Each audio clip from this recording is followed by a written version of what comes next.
Какъв опит имаше с автомобилите преди шофьорския курс? И питах един мой приятел дали мога да направя едно кръгче с колата. Обясни ми горе-долу какво е съединител, спирачка, газ.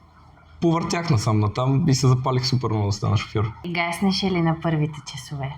Не, нито един път не съм гаснал. Ти си бил вече опитен.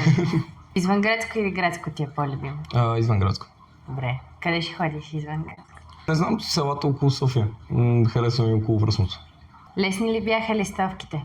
Да, много.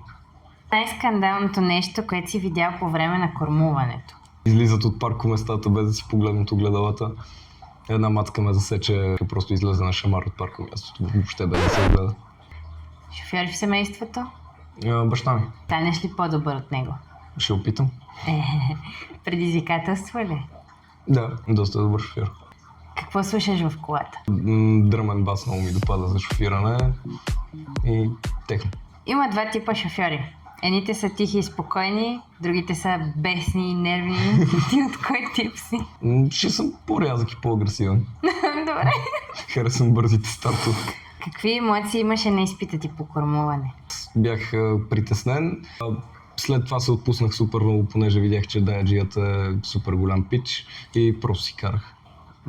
Беше приятно. С оценка да и 0 наказателни точки до нас. Имаш ли флекс като шофьор? Паркирането. Доста уверен се чувствам. И като карам с по-висока скорост. Дай да видим книжката. Носиш ли? Носи.